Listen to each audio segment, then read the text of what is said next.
vamos a definir el socialismo como todo sistema de agresión institucional al libre ejercicio de la función empresarial. Y vean que toda la definición gira en torno al concepto de agresión o coacción.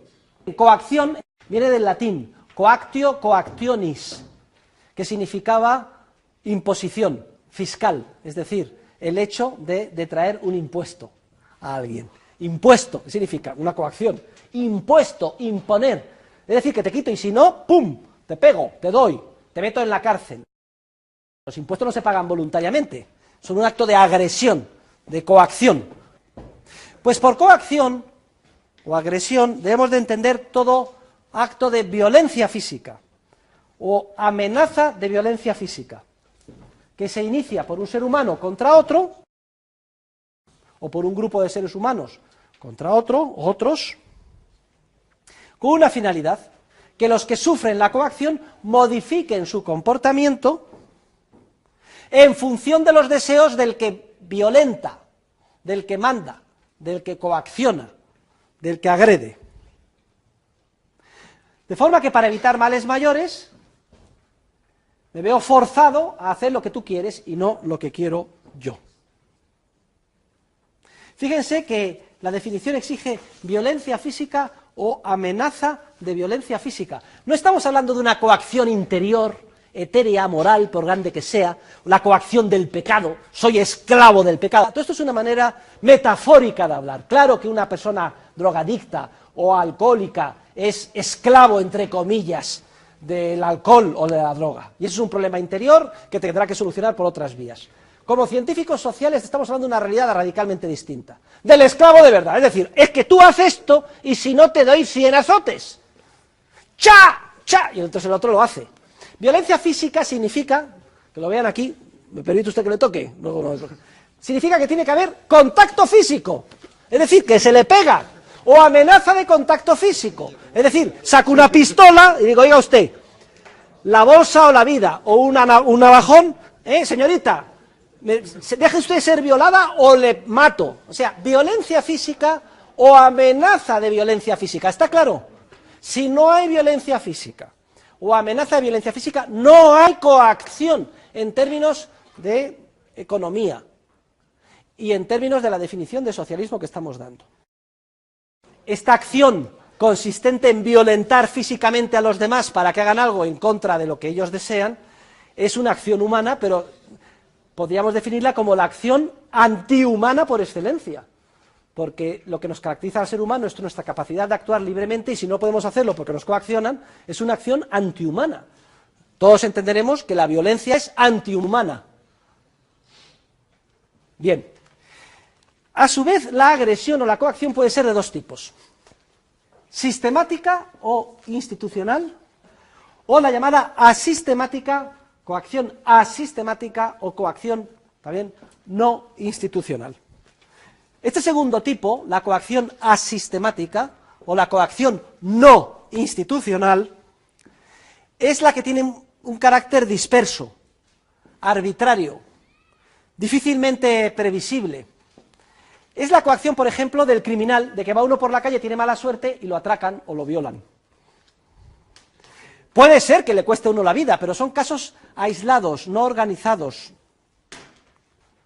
De hecho, veremos que el mercado desarrolla sus propios mecanismos de prevención, defensa, represión y sanción de la coacción asistemática o no institucional. En todo caso, se distingue claramente de otra coacción, que es la que vamos a llamar coacción sistemática o institucional. ¿Cuál es la coacción sistemática o institucional? Esta es muchísimo más grave. Esta es la coacción del Estado. Esta es la coacción que da lugar a la definición de socialismo. Se caracteriza por ser altamente previsible, repetitiva, metódica, organizada. Es una coacción organizada desde arriba, por eso se llama sistemática e institucionalizada, que no deja prácticamente ninguna posibilidad para evadirte de ella. Para que ustedes visualicen, la agresión o coacción asistemática es la del criminal: he tenido mala suerte, la bolsa o la vida, o me violan. La coacción sistemática, repetitiva, organizada, visualicen ustedes un ejército de nazis que imponen por la fuerza. Lo digo para que, son dos extremos, pero para que visualicen qué diferencia hay entre la coacción o la agresión asistemática y la sistemática, organizada y repetitiva. Bien, es cierto que va a haber diferencias de grados, pero la que focaliza la definición de socialismo que vamos a dar es la segunda. La repetitiva, la organizada, etcétera, la institucional. Todo acto empresarial consiste en el descubrimiento de una oportunidad de ganancia que previamente había pasado desapercibida. Y cuando un empresario descubre que determinado actor en el mercado, por ejemplo, malutiliza un recurso al que no da importancia, que es precisamente el que otro actor en el mercado necesita con gran urgencia para culminar el proyecto de acción que le permitirá conseguir los fines que tanto valora, cuando se da esta circunstancia hay un desajuste social.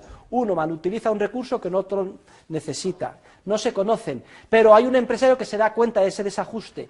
Todo desajuste se plasma en una oportunidad de ganancia que está latente para ser descubierta por el empresario. El primero que la descubra y se aproveche de la misma obtiene un beneficio empresarial puro. Efectivamente, se me enciende la bombilla empresarial, me doy cuenta, ¿y qué es lo que hago? Compro barato aquí a aquel que malutiliza o no da importancia al recurso y vendo caro allá a aquel que da tanta importancia o necesita con tanta urgencia ese recurso. Hago un favor a los dos, porque este que consideraba ese recurso como algo inútil, incluso una molestia, ahora ve que hay un precio que puede venderlo y entonces se dedica a economizarlo o guardarlo. Y también le hago un favor a la otra, porque estaba frustrada por no poder lograr su fin por falta de ese recurso que precisamente yo se lo proporciono. Compro por 3, vendo por 10, obtengo un beneficio empresarial de 7 y además todas las personas implicadas salen ganando. Lo importante es que como resultado del acto empresarial se producen tres efectos esenciales. En primer lugar, un efecto de creación de información. Precisamente lo representamos con la bombilla que se enciende encima de la cabeza del empresario. Consiste en darse cuenta de algo que previamente nos había pasado desapercibido, que existe ese desajuste, que hay esa descoordinación, que hay un actor que desaprovecha algo que otro necesita. Cuando yo en mi mente descubro esto, en mi mente surge una información que antes no tenía y por tanto el acto empresarial es eminentemente creativo. Pero no solo se produce un efecto de creación de información, también se produce un efecto de transmisión de información. Transmitir a alguien algo es hacer que ese alguien descubra en su mente parte de la información que yo previamente he descubierto o he creado en la mía. Cuando yo descubro esa oportunidad de ganancia, de alguna forma actúo empresarialmente para aprovecharme de ella y compro barato y vendo caro. Cuando me acerco al actor que estaba mal utilizando el recurso y ofrezco comprarle, le estoy transmitiendo la idea de que, oye, hay demanda para ese recurso, que él antes no tenía. Y cuando se lo vendo más caro a ella, que tanto lo necesitaba, le estoy transmitiendo la idea de adelante, continúa tu proyecto, no estés frustrada, puedes culminar tu plan de acción porque ese recurso del que decías está disponible y yo te lo ofrezco. Transmito. Y además en el mercado se transmite la información de una manera muy eficiente y economizada, porque la inmensa mayoría de esas transacciones se plasman en precios de mercado. El precio de mercado es una relación histórica de intercambio a la que se efectúa o se cierra el trato. Y si yo compro por 3 y vendo por 10, queda fijado que en determinadas circunstancias históricas tantas unidades de ese recurso se pudieron adquirir por 3 unidades y luego se vendieron por 6. Y ahí quedan como dato histórico para a su vez ser observadas, asimiladas, reinterpretadas y utilizadas en sus ulteriores proyectos de acción por miles de otros empresarios. Los precios de mercado, como si dijéramos, son la materia prima que utilizan los empresarios para sus ulteriores proyectos de acción. Y antes de mi acto empresarial no había precio de mercado para ese recurso, después de mi acto empresarial sí, y al igual que he transmitido a los agentes implicados que, cuidado, guarda el recurso porque hay demanda para él en otro sitio y a ella puede seguir adelante porque aquí está el recurso que te lo ofrezco, hay múltiples otros empresarios que, deseosos de detectar oportunidades de ganancia, toman nota de estos hechos históricos, de esta compraventa y de estos precios que han quedado reflejados y los utilizan en sus ulteriores proyectos de acción. Es como si dijéramos, la información creada por mí como empresario se transmite en oleadas sucesivas por todo el mercado, de una manera muy eficiente, muy comprimida, como si dijéramos, a través de los datos, que son los precios de mercado. Y cualquiera de nosotros, cuando emprendamos un proyecto empresarial, uno de los elementos base que tenemos en cuenta al hacer el presupuesto, proyectar cómo vamos a actuar, hacer nuestros números, es ¿cuál es el precio de mercado? Que tengo que alquilar una oficina, ¿cuánto vale arrendar una oficina en este barrio? Más o menos para los metros y con las características que necesito. Y si pienso en que necesito una secretaria, un secretario o determinada mano de obra, ¿cuáles son los salarios normales de mercado? En realidad estoy fijándome en datos históricos, aunque sea de un pasado reciente, ayer, la semana pasada, hace un mes, un amigo, un conocido, pero gracias a esos elementos se transmite información que yo reutilizo y recombino en mis proyectos futuros de acción. Luego, el segundo efecto esencial del acto empresarial es el de transmisión, que no solo afecta a los implicados directamente en el acto empresarial, sino a una multiplicidad de otros agentes económicos que observan los precios, los tienen en cuenta y los utilizan para sus acciones futuras.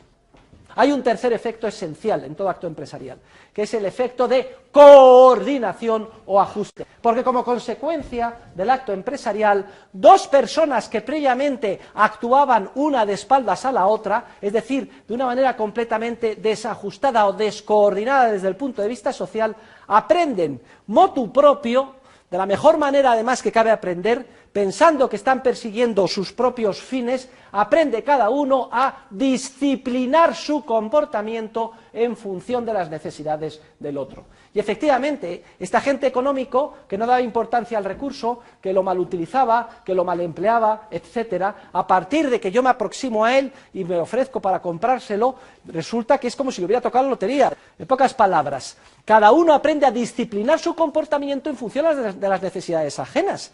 Y esto lo hace no por un mandato de un ministerio, ni porque nos lo ordene un dictador, lo hacemos porque nos interesa a nosotros mismos, porque obtenemos un precio de mercado.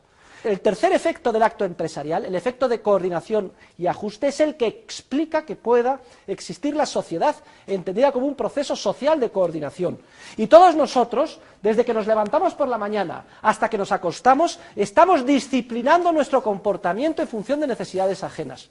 Gracias al lechero tenemos leche en casa y podemos desayunar. Gracias al que reparte la prensa podemos leer los periódicos, podemos vestirnos, podemos venir con medios de transporte aquí. Todas nuestras necesidades las tenemos satisfechas. Gracias precisamente a este tercer efecto de coordinación del acto empresarial. Luego, ahora nos tiene que ser evidente que si por la fuerza se nos impide en cualquier ámbito de la vida social los libres intercambios entre los seres humanos, resultado de nuestra perspicacia empresarial, entonces no se producirá ninguno de los tres efectos.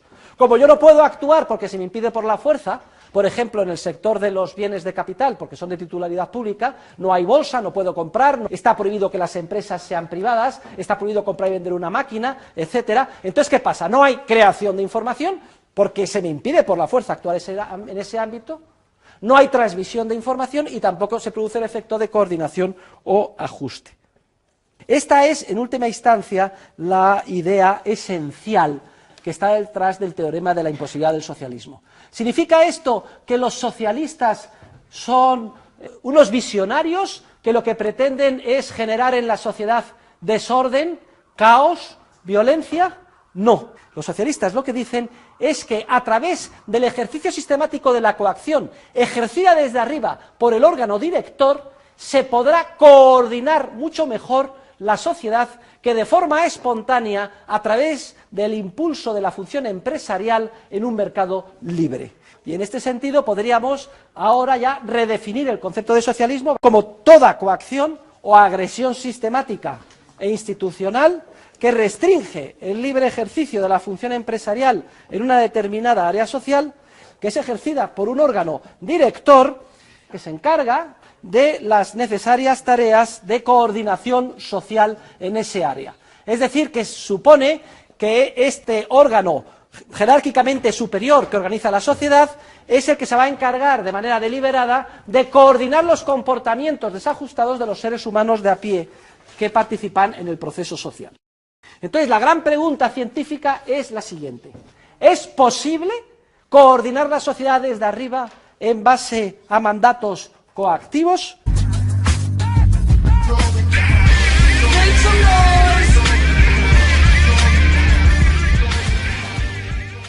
Pasen a la página 93, porque a partir de esta página es donde demostramos que en términos científicos es imposible organizar desde arriba la sociedad de una manera coordinada en base a mandatos coactivos. Y a mí me gustaría que aquí todos ustedes recuerden la definición que dimos de mandato el otro día cuando lo contrastamos con el concepto de ley, con todas las implicaciones que tenía el mandato.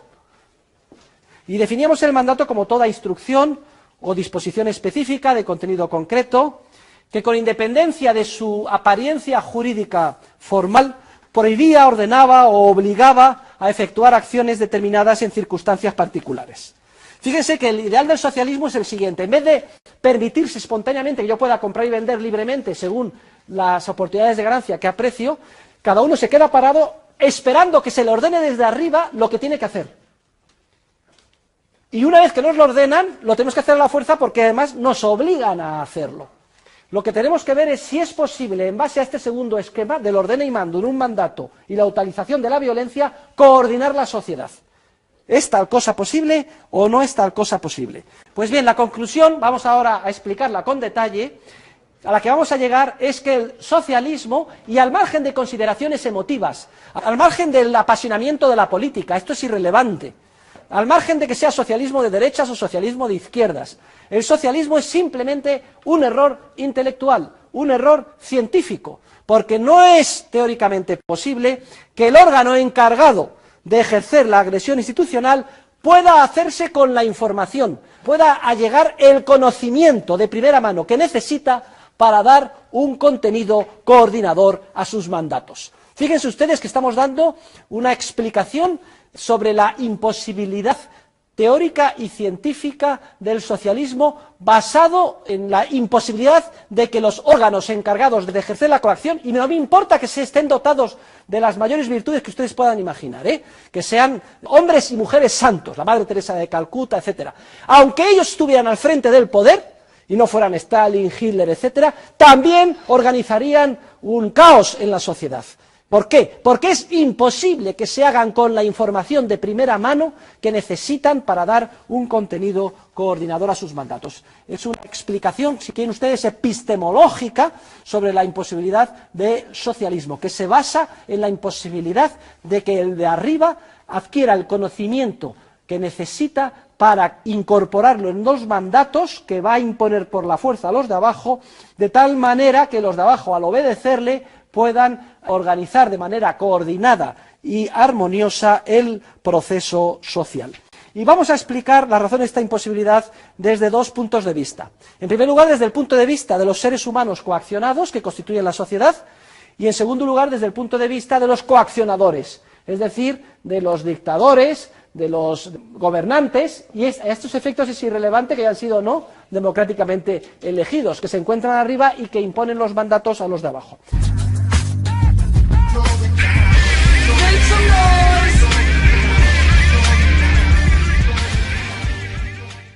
Vayan a la página 96, empezamos el estudio del argumento desde el punto de vista de los seres humanos de a pie que constituyen el proceso social. Y aquí vamos a su vez distinguir dos argumentos, uno que llamo el argumento estático y otro que denomino el argumento dinámico. Desde el punto de vista estático, no me gusta este término, lo que quiero referirme es a efectos de explicativos, separo argumentos y realidades que están interconexas para que se vean más claros desde el punto de vista didáctico, ustedes los comprendan mejor.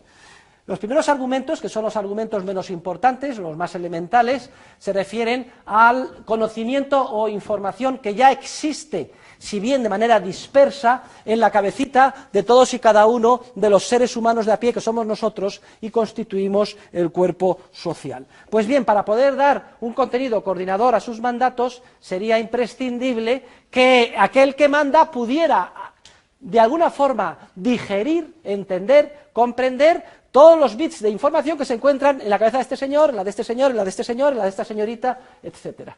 Es como si, imaginemos, se pudiera hacer una enorme máquina, un enorme computador, un enorme ordenador, que nos pusieran un casquete con un cable al ordenador y de pronto, yo que soy el que manda, ya sé todo lo de usted. Venga, y ahora lo de usted, y lo de usted, ya lo sé todo, y así los 7.000 millones de seres humanos. Y yo fuera capaz de digerir eso.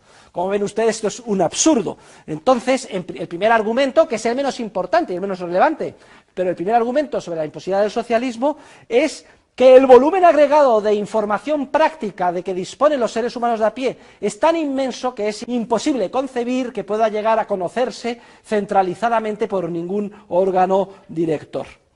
Pero no solo es este argumento que es el menos importante del volumen, porque al fin y al cabo alguien podría decir, profesor Huerta, es que el desarrollo de los ordenadores ha sido tremendo, es que cada 2 años se duplica la capacidad de almacenamiento.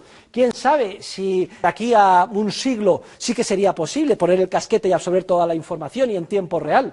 Entonces le diríamos, eso de decir, ahora no es práctico pensar que pueda llevarse a cabo, pero de ahí a una imposibilidad lógica y científica hay un mundo. Pero es que hay un segundo argumento que es mucho más importante, que hace referencia al tipo, clase de información que generan los seres humanos, es decir, ustedes y yo, cuando actuamos empresarialmente, cuando ejercemos cualquier proceso de acción en la vida social. Y esa es una información que es básicamente subjetiva, práctica, dispersa, no articulable. Básicamente es una información que no se puede articular formalmente, es un know-how, es un saber hacer, pero que no somos capaces de explicitar de manera formalizada en qué consiste. Para que ustedes entiendan, el tipo de información que generan los empresarios cuando actúan es una información como la que tiene el ciclista que desarrolla el hábito de mantener el equilibrio en su bicicleta. Yo me acuerdo que tenía una bicicleta con ruedines y entonces en una cuesta abajo, en el Escorial de abajo, pues me quitaron los ruedines, mi hermana me empujó por la cuesta y yo pues más o menos guardé el equilibrio durante unos metros hasta que me caí y me pegué una chufa impresionante. Y salí llorando, mamá, mamá, todo el pie sangrando, etcétera. Pero bueno, fue una primera, luego una segunda, una tercera y al final de alguna manera desarrollé un sentido del equilibrio. ¿Creen ustedes que Indurain es capaz de explicitar de una manera formalizada las leyes de la física matemática que le permiten mantener el equilibrio y no caerse cuando montan en bicicleta? No. Lo que han hecho es desarrollar una especial habilidad, un especial sentido del equilibrio. De manera que de una manera intuitiva saben que tienen que, en una curva, inclinarse en determinados grados y saben lo que tienen que hacer. Pues bien, si usted le pregunta, explíqueme, porque yo quiero poner en un libro, en un artículo, cómo se monta en bicicleta, pues él dirá, no se lo puedo explicar, venga usted conmigo, nos subimos juntos y aprendemos. Se desarrolla una especial habilidad, un conocimiento que es tácito, pero que no es formalizable. Y es el mismo conocimiento que se desarrolla por parte de los empresarios que tienen la responsabilidad de firmas u organizaciones comerciales o industriales. No se puede aprender a ser empresario en una universidad, no se lo crean ustedes, aunque estén haciendo el grado de Dirección y Administración de Empresas. Aquí lo único que pueden aprender son determinadas técnicas, no demasiado importantes, en relación con la contabilidad, a lo mejor con las finanzas, etcétera. Pero no saben ustedes nada. Solo se puede aprender a ser empresario trabajando a pie de obra. Es decir, jugándose uno su dinero y estando en una empresa. Por eso, hasta que no empiecen a trabajar, no aprenderán nada. La inmensa mayoría del conocimiento empresarial, que es el más importante para que podamos lograr el éxito en nuestra vida, es un conocimiento de tipo tácito, privativo y disperso, que no se puede formalizar. Y si no se puede formalizar, si no se puede escribir, es que es imposible que se pueda transmitir. Un agricultor que lleva muchos años en el campo sabe por intuición, según cómo levante el día, cómo es el tiempo, si debe o no cosechar, plantar, fumigar, abonar. Pero lo que no puedo hacer es ese conocimiento, transmitirlo, poner un email, mandarlo al Ministerio de Agricultura, que recibe todos los emails de todo el mundo y en función de eso lo mete en un ordenador, decide el resultado óptimo y lo impone por la fuerza y dice, entonces haga usted esto y lo otro.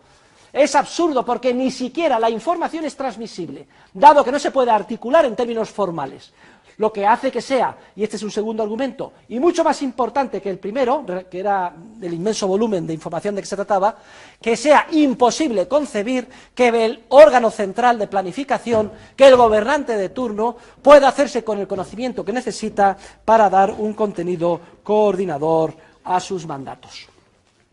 Pero es que hay otros dos argumentos todavía más importantes, más relevantes y definitivos, que dan la puntilla al socialismo. Son los que se estudian bajo el encabezamiento del argumento dinámico a partir de la página 97. Y es que el conocimiento o información que necesita el que está en el ministerio, o el que nos manda o nos gobierna, no es el conocimiento o información de ayer.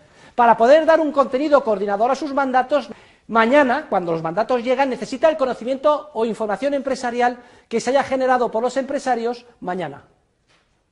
Y difícilmente se va a transmitir hoy al órgano central de planificación un conocimiento empresarial que es de mañana y que por tanto todavía no han generado los empresarios. Por eso le llamo argumento dinámico, porque a partir de aquí damos entrada no al hecho del conocimiento empresarial ya descubierto, que está ahí, aunque disperso en la cabeza de todos nosotros, sino al conocimiento empresarial que continuamente generan ex novo los seres humanos de a pie, los hombres y las mujeres, cada vez que actúan. Y repito, para dar un contenido coordinador a mis mandatos y que mañana la sociedad esté coordinada, necesito tener el conocimiento empresarial no de ayer, sino el de mañana. Y resulta que el de mañana todavía no lo han creado los empresarios. Porque si lo hubieran creado sería conocimiento ya pasado de ayer, no sería conocimiento de mañana. Luego este tercer argumento también es ya absolutamente definitivo en contra del socialismo. No se puede transmitir, obviamente, al órgano central de planificación un conocimiento que todavía no ha sido creado. En este sentido, siempre la información que llega al gobernante está obsoleta. Se incorpora en una ley o mandato y cuando llega al cuerpo social genera daño y descoordinación, porque el cuerpo social en el interreno ya ha avanzado y ha generado nueva información. ¿Se dan ustedes cuenta? Pero es que hay ya un cuarto, último y definitivo argumento, la bomba atómica en contra del socialismo, y que hace referencia a lo que se llama la paradoja del socialismo. Y es que, queridos alumnos, lo acabamos de demostrar, el ejercicio de la coacción sistemática bloquea la creación empresarial de información, impide la creación de información, la transmisión, la coordinación y el ajuste. Precisamente que se me violente en cualquier parcela, impidiéndome intercambiar voluntariamente con cualquier otro ser humano, bloquea que yo pueda descubrir la información relevante, porque como se me impide, por ejemplo, en el ámbito de las comunicaciones, como existía antes, monopolio de la telefónica, ninguna otra empresa puede hacer nada en las comunicaciones, o Iberia tenía el monopolio del puente aéreo, nadie podía hacerlo nada más que ellos, o el Estado con correos, etcétera. En estos ámbitos, si se me impide, yo no puedo descubrir o crear lo que haría si pudiera empresarialmente competir o intercambiar en ese ámbito. Y si estamos hablando de un sistema de socialismo real, donde se impide por la fuerza, como en la extinta Unión Soviética, los antiguos países del Este, hoy en día todavía en países como Corea, Cuba, grande parte de China, etcétera, o Vietnam, se impide que exista cualquier propiedad privada de los factores de producción, no hay bolsa de valores, nadie puede ser propietario de una empresa, etcétera, entonces no podemos actuar libremente en esos entornos y no descubrimos la información relevante. La propia coacción del Estado, que es lo que caracteriza al socialismo, socialismo es siempre coacción, no se imaginen ustedes otra cosa, bloquea la creación de información que precisamente es la que necesita, como agua de mayo, el órgano planificador para dar un contenido coordinador a sus mandatos. Y esa es la gran tragedia del socialismo. Esa es la gran paradoja del socialismo. Que la coacción que le caracteriza bloquea la creación de información que solo pueden crear a pie de obra, como si dijéramos, los empresarios actuando libremente, que es la que necesita para meterla en el mandato y que cuando se imponga por la fuerza genere orden y no caos. Ese es el argumento definitivo del socialismo. Olvídense ustedes de las definiciones idílicas del socialismo, el buenismo, todo el mundo contento, el respeto por la naturaleza, solidaridad, ayuda, todo eso está muy bien. ¿Quién no lo va a suscribir? Pero al final hay que ver una cosa, ¿cuál es la prueba del ácido? ¿Hay libertad para actuar o te imponen por la fuerza el buenismo? Socialismo es estatismo, imposición por la fuerza, boletín oficial del Estado, mandato, policía, multa, cárcel, o no es nada. O es simplemente pues un brindis al sol. En el momento en que sea coacción institucionalizada, se bloquea la creación de información a nivel de los seres humanos de a pie, información o conocimiento que es el que debería de transmitirse al órgano central de planificación para que, una vez digerido, se incorporase en los mandatos, dando con ellos un contenido coordinador y no generando desorden o caos. Luego, el problema del socialismo no es que los que están en el poder sean malos. El problema del estatismo no es que está Zapatero y hay que sustituirle por Rajoy, o por Aznar, o por San Pedro. Y San Pedro en el sentido literal del término, El problema es que da lo mismo quién esté. Benedicto XVI, San Pedro, Aznar, Rajoy, Stalin o Lenin, todos ellos, si se empeñan en organizar la sociedad desde arriba en base a mandatos coactivos, generarán un infierno en la sociedad, descoordinado y antihumano, porque es humanamente imposible que se hagan con el conocimiento que necesitan para dar un contenido coordinador a sus mandatos en base a los 4 argumentos vistos.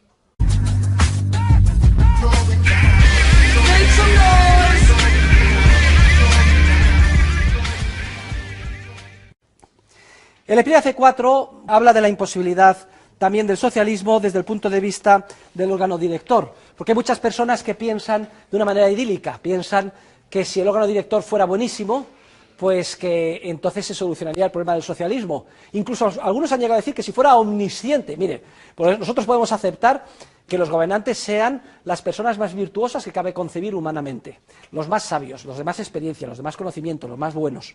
Pero lo que no cabe, porque sería ridículo, es pensar que sean dioses omniscientes. Claro que sí, Dios sí que puede organizar las sociedades de arriba en base a mandatos coactivos. Si es que existe Dios, para el que tenga fe, una persona infinitamente sabia y omnipotente.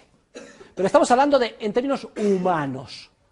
No hay ser humano ni grupo de seres humanos, por sabio y bueno que sea, virtuoso, que pueda solventar los problemas que plantea el socialismo. Ni siquiera aceptando efectos dialécticos que al frente del poder se pongan siempre los mejores. Y es importante porque ustedes, que son gente joven y con inquietudes, pues participarán en el fragor de la lucha política y nos repatea muchas de las decisiones que tenemos que tomar los políticos, y entonces decimos, pues hay que quitar y poner al otro. No se hagan ilusiones, aunque se ponga al otro, incluso al de los nuestros, tendrá los mismos problemas. Habrá como mucho mayores o menores cambios pequeños, de tipo incremental, pero poco más. Lo más que se puede hacer en la vida social es mantener un esquema de leyes en sentido material, que por cierto no son muy numerosas y además son estables, y permitir que el orden del mercado se desarrolle espontáneamente. Y cualquier ámbito que ustedes vean, es increíble cómo los hechos tozudos se manifiestan. Por ejemplo, se detecta aquí un problema de violencia de género. Se hace una ley de violencia de género. ¿Saben ustedes cuál es el resultado con la violencia de género? ¡Que se multiplica! Anda, ¿y por qué? Pues venga, más ley, más intervención, más fracaso. Se detecta un problema de drogas y se dice, luchar contra la droga. Policías, medios, etcétera. Se multiplican los problemas. Y así en todos los ámbitos. ¿Por qué será? Precisamente la raíz teórica, científica de lo que estamos diciendo es la que explica este tipo de fenómenos. Es curioso la situación en la que se encuentran los gobernantes, porque los gobernantes se encuentran, como si dijéramos, aislados del proceso social. Se encuentran en una situación en la que ni siquiera llegan a darse cuenta, ni son conscientes de su propio grado de ignorancia ineradicable. Muchas veces se ha hablado del síndrome de aislamiento de la Moncloa. La Moncloa es el palacio del presidente del gobierno. Es una manera ilustrativa de hablar. El gobernante está aislado del proceso social y solo recibe de él pequeños destellos, fugaces puntas del iceberg, pero se encuentra en un grado de ignorancia tremenda respecto de lo que de verdad está pasando y va a pasar. Y además la información que le llega siempre es parcial, muy pequeña y retrasada. No debe de extrañarnos que, como no son conscientes del daño que hace, su comportamiento sea enormemente irresponsable.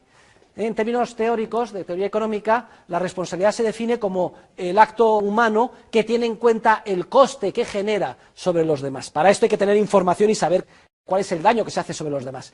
Si tú eres un gobernante que estás aislado del proceso social y gran parte de lo que sucede no lo sabes, tu comportamiento tiende a ser sistemáticamente irresponsable.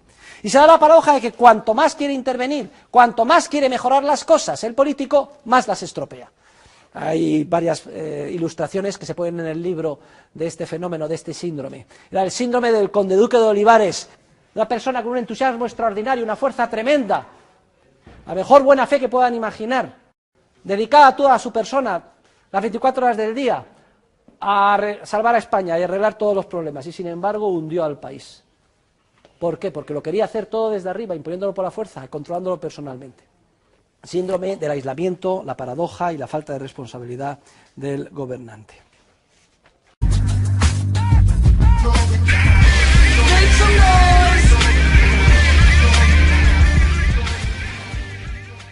¿Por qué el desarrollo de los sistemas informáticos, computadoras y ordenadores, en vez de solucionar el problema del socialismo, lo hace todavía más complicado?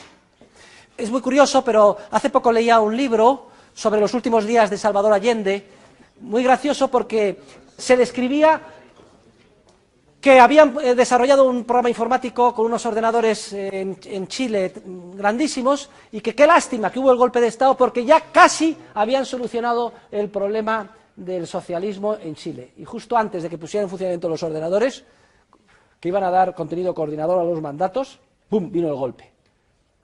Si no hubiera venido el golpe, el socialismo habría triunfado. Esa era la tesis del libro, y claro, yo me reía mucho, porque si hay algo que caracteriza a los ordenadores es que en vez de hacer más fácil el problema de organizar la sociedad, lo hace enormemente más difícil. Mire, los ordenadores son máquinas tontas, en el sentido de que solo pueden hacer lo que previamente se les haya dado instrucciones que hagan, es decir, lo que se les haya programado previamente. A ningún ordenador se le puede pedir que sea capaz de crear información de la nada, empresarialmente, sino que lo que hacen, y son máquinas muy potentes y muy útiles, es gestionar o tratar volúmenes inmensos, en muchas ocasiones, y a una velocidad enorme, de información existente con carácter previo y además ya articulada, formalizada.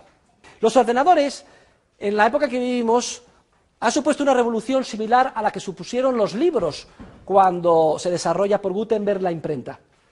Una revolución tremenda porque hasta esa época los libros se copiaban mano a mano, eran un instrumento de lujo y escasísimo. Cuando se multiplica la impresión de libros, lo que se hace es poner en manos de los seres humanos de a pie unos elementos instrumentales que potencian enormemente su capacidad de creatividad de información tácita de tipo empresarial. Algo parecido a lo que ha sucedido hoy en día con Internet. ¿Internet creen ustedes que ha hecho más fácil organizar y regular las sociedades? Todo lo contrario, mucho más difíciles. Porque un ser humano de a pie, con un ordenador personal en su casa, puede generar como un trampolín múltiples oportunidades de creatividad empresarial que ni siquiera podrían imaginarse en ausencia de ese ordenador. No es que las cree el ordenador, sino que el ordenador da pie para que yo descubra empresarialmente muchas más cosas. Luego, lo que hacen los ordenadores, igual que en su día los libros y la imprenta, es multiplicar exponencialmente la capacidad de creatividad de información práctica, tácita, dispersa y no articulable por parte de los empresarios, es decir, hacer mucho más difícil organizar la sociedad. Una sociedad en la que pensemos que tanto el órgano director como los seres humanos de a pie disponen o disfrutan de ordenadores de la misma generación es una sociedad en la que es mucho más difícil organizar desde arriba, de una manera coordinada, la misma. Es mucho más difícil hacerse con la información que genera a pie de empresa los seres humanos cuando actúan, porque esa es mucho más rica desde el punto de vista cualitativo, mucho más voluminosa desde el punto de vista cuantitativo. En pocas palabras, estos instrumentos permiten que se incremente el grado de complejidad del problema hasta límites insospechados que prácticamente antes no podíamos imaginar. Y si alguien piensa, como en el trabajo que les he comentado de Chile, que se podría transmitir una información articulable a un ordenador para que este ordenador la digiriera, la tratara y sacara, resolucionando un sistema de ecuaciones, la solución óptima, incorporándola en mandatos, creando un nirvana de manera coactiva, piensen en el error gravísimo. Lo que estamos hablando es de seres humanos que descubren información nueva, mucho más potente y creativa gracias a ordenadores. No porque la información esté en el ordenador, sino porque da pie cuando yo puedo viajar en el Internet o ver diferentes páginas web, se me ocurren nuevas bombillas que antes me habían pasado desapercibidas. No simplemente porque yo en un mercado pueda ver aquí o allí, sino que lo veo a la velocidad de la luz, pero el que está creando empresarialmente soy yo, no la máquina. Si pretendo que la máquina solucione el problema metiéndole información, ya saben ustedes el viejo adagio de los informáticos, garbage in, garbage out. ¿Qué significa garbage? Basura. Se mete basura y sale basura. Meto basura, que es información parcial, articulada, de simple valor arqueológico o histórico de ayer, la trato y me sale basura. Y querer imponer ese resultado basura por la fuerza, lo que genero es el caos social. Sobre todo si los seres humanos de a pie también tienen ordenadores personales y con esto pueden multiplicar exponencialmente su capacidad de creatividad empresarial.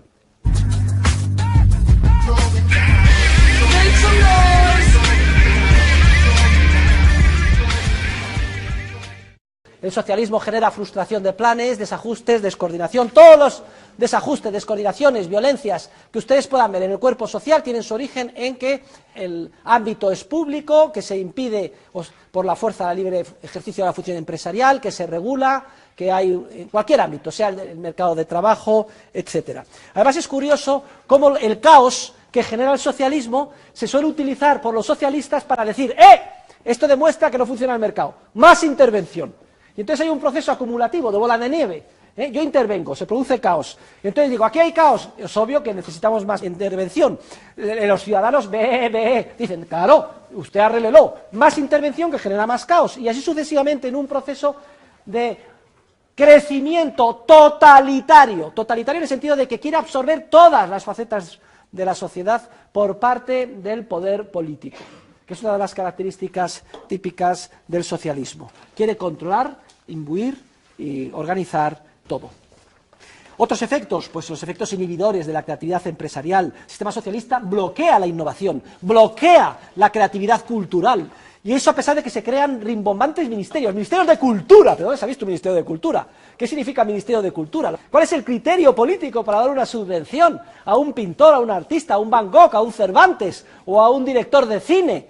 Qué buenas son las películas de cine desde el punto de vista de los que dan la subvención, pero nosotros que vamos a verlas, si fuera tan bueno el cine no habría que subvencionarlo, pero bueno, precisamente además la cultura, que si algo le caracteriza es que tiene que desarrollarse en un entorno de libertad, por unos caminos que ni siquiera cabe imaginar, basados en la creatividad humana. ¿Cómo se va a poder organizar eso desde arriba? O un ministerio de innovación y desarrollo, o un consejo superior de investigaciones científicas, se nos llena la boca de el desarrollo, se va a solucionar. España, el primer país de innovación, solo hay que meter miles de millones de euros y dar subvención e innovamos más que nadie.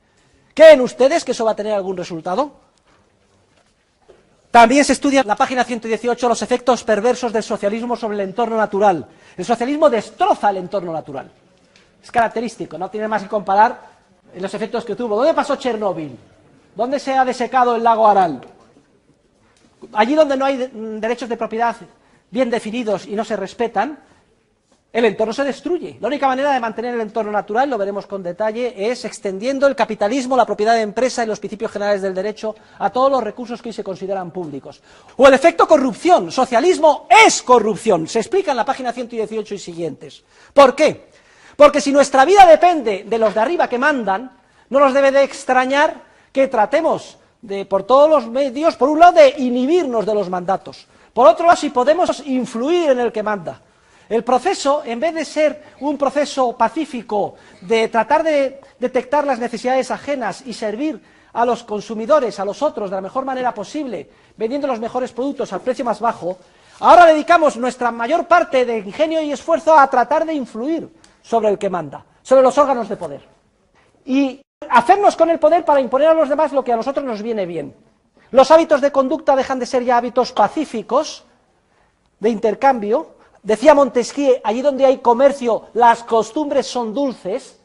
Recuerden el viejo adagio chino, si no sabes sonreír, no abras una tienda.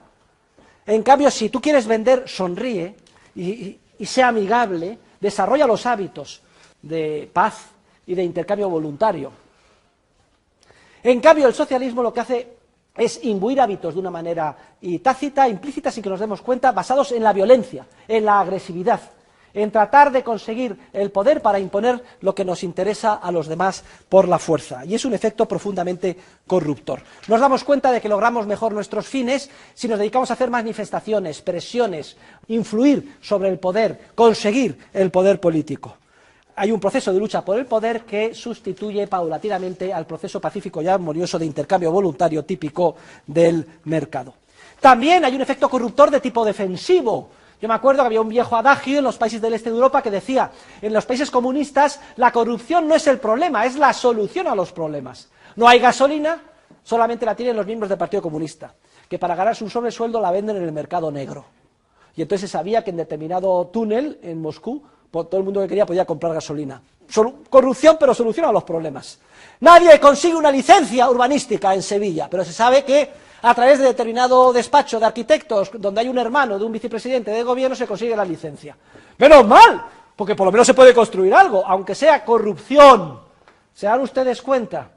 Y surge la economía sumergida, porque es la manera de inhibirse, siempre con efectos redundantes y perversos, pero dentro de lo malo, lo menos malo. En México, durante mucho tiempo, había servicio militar obligatorio, pero se sabía que se pagaba y no se iba a la mili, dentro de lo malo, lo menos malo. O como he visto yo, haciendo cola para entrar en México, en el aeropuerto, todo el mundo con su pasaporte.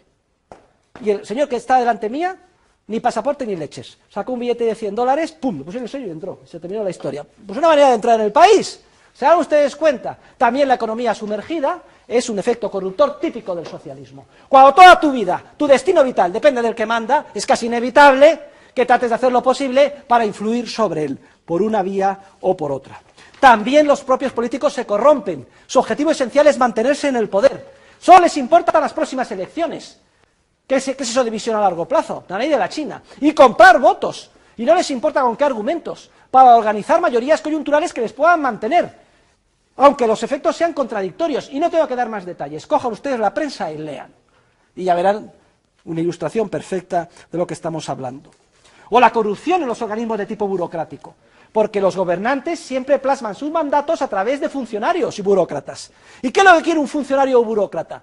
Aumentar su prestigio, que le den más salario, crecer en la escala funcionarial, tener más empleados a sus órdenes. Todo eso, justificar su presencia, decir que es imprescindible que haya un Ministerio de la Mujer, que es imprescindible una ayuda o de agencia contra toda la lista, siempre es imprescindible. ¿Ha habido algún caso en la historia de un funcionario que se haya levantado y haya dicho, señores, analizado en los objetivos de mi agencia, hemos llegado a la conclusión de que costamos más del beneficio que producimos y por tanto le he pedido a mi ministro que seamos disueltos y nos echen a todos? ¿Hay algún caso en la historia de esto? ¡Jamás! No importa la tontería que sea, el funcionario siempre dirá que es imprescindible su función, que está limitado por el presupuesto, que no tiene suficientes medios y que necesita más. ¿Es que el funcionario es malo? ¿Es perverso? ¿Es el demonio? ¡No! El funcionario es igual que usted y yo. Igual. Lo que pasa es que en un entorno de coacción burocrática, los incentivos les lleva a actuar de esa manera. Inevitablemente. A usted la sacan de una empresa privada y la meten en un ministerio o aquí, en la secretaría de esta universidad, y cambia de rol radicalmente. No piense usted que va a actuar igual. En su empresa privada se está jugando su dinero, tiene una cuenta de pérdidas y ganancias. Depende de su decisión, tendrá éxito o fracaso. En cuanto es un funcionario, da todo de mismo. Claro, tiene un reglamento y lo que quiere es que la asciendan y que termine cuanto antes, para poder cerrar la ventanilla y vuelva usted mañana. Y termino con la última, que es la más importante, y es la corrupción que produce el socialismo sobre el concepto de justicia. Recuerden, se corrompe el concepto de justicia tradicional y se sustituye por un concepto de justicia social, en la que se enjuician de manera más o menos emotiva los resultados finales del proceso, en cualquier momento, arbitrariamente elegido, al margen de cómo se han comportado los seres humanos que participan en él, justa o injustamente. Y, si no me gusta, hay unos pocos ricos que tienen mucho y muchas pobres, vamos a distribuir por la fuerza, es decir, quitar unos para dar a otros. Es la mayor corrupción que cabe imaginar. So pretexto de un concepto erróneo de justicia, se quiere justificar la mayor de las injusticias, la violencia y la coacción sistemática. Y lo más curioso es que todos los ciudadanos pican. Porque si yo les pregunto a ustedes, democráticamente, demos, pueblo, kratos, poder absoluto, a ver, votemos, ¿quién está a favor de que le suban el sueldo al doble? A ver, ¿cuál quieren ustedes que sea el resultado de la votación? Por unanimidad. ¿Quién está a favor de que las vacaciones sean 2 meses? Oiga, bien pensar, en vez de 2 meses, ¿por qué 2? 3 meses, 4, 6, 10, 11, todo el año de vacaciones. Demócratas, no somos el poder absoluto del pueblo. ¿Quién nos impide esto? ¿4 millonarios? Pues venga, vamos a quitarles el dinero y así podemos estar todo el año nosotros de vacaciones. ¿Cómo no se nos ha ocurrido antes? Corrupción absoluta del concepto de justicia, que además, en cuanto los jueces no siguen las leyes en sentido material, sino su impresión de los resultados del fallo en cada caso concreto, se convierte en totalmente arbitraria. Lo que pueda suceder o fallar un juez, puramente arbitrario, según el éxito que haya tenido usted a la hora de impresionarle, lo cual hace que cualquier caso, por absurdo que sea, pueda tener visos de conseguir éxito, por tanto aumenta muchísimo más los pleitos, con lo cual la carga es insoportable, con lo cual las decisiones son más imperfectas, y en ese caso de la justicia, cuando se presenta, se analiza y se lee en la prensa, ¿cuál creen ustedes que es el diagnóstico y la solución que se propone? ¿Habrán leído alguna vez que se proponga como solución un derecho más claro, más seguridad jurídica, leyes en sentido material? Lo que se propone, ¿saben qué es? Lo que piden los jueces, ¿saben qué es? Más presupuesto, más jueces, más juzgados. Se hace. ¿Y el resultado es el mismo o peor? ¿Y qué se pide? Más presupuesto, más jueces, más juzgados y así sucesivamente. En un proceso de bola de nieve que no hace más que corromper continuamente la justicia, porque el problema es otro. El problema es que ha desaparecido la seguridad jurídica y se pretende organizar la sociedad en base a mandatos y no a leyes en sentido material. La conclusión, queridos alumnos, es que el socialismo es el opio del pueblo. Vayan a la página 134. Es una droga, porque además una vez que se entra en la espiral socialista es muy difícil salir de ella.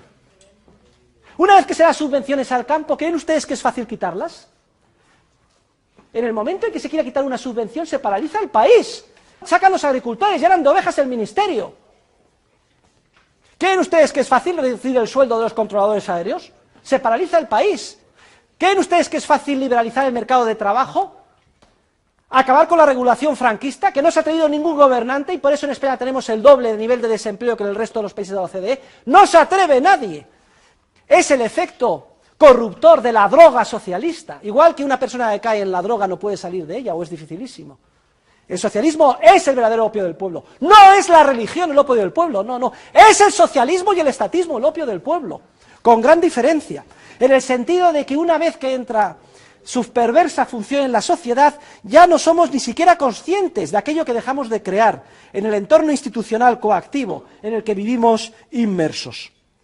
El socialismo, además, como toda droga, produce adicción, produce rigidez, tiende a justificar dosis cada vez más elevadas de coacción y, sobre todo, hace muy doloroso y difícil que los seres humanos que llegan a ser dependientes del socialismo puedan de nuevo adquirir los hábitos de comportamiento pautado de tipo empresarial propios de una sociedad libre. Fíjense el caso de Grecia, todo el mundo protestando, porque no quieren apretarse el cinturón. ¿Qué es eso de que no me pueda jubilar a los 60 años? Fíjense, en Alemania, uno de los países más ricos del mundo, se aumenta la edad de jubilación de 65 a 67 años. En Alemania, ¿eh? Y sin embargo, en Grecia todo el mundo tiene derecho a jubilarse a los 60. Y cuando les han dicho vamos a ir a los 62, todo el mundo en la calle. Racistas, alemanes, sinvergüenzas, nos queréis imponer vuestros criterios, porque sois unos racistas, a la pobre Grecia, que es víctima de los especuladores. ¿Ustedes se creen esto? Por cierto, que no hay mucha diferencia entre Grecia y España. Diferencia hay, sí, pero más bien de grado que de clase. Todo esto que está muy claro, todo el mundo lo entiende. Sin embargo, cuando nos toca el bolsillo particular, los primeros que estamos ahí protestando, porque nos quieren subir a lo mejor el coste de la matrícula, etcétera, ¿quiénes somos? Nosotros. Pero aquí estamos en la universidad para estudiar, desarrollar el espíritu crítico y aprender. Pues conclusión, queridos alumnos. El socialismo, en la página 135, en la esfera moral, corrompe los principios morales que constituyen las pautas de conducta que son imprescindibles para mantener el proceso social pacífico. Desprestigia e incita a violar la ley, cuyo concepto se pervierte.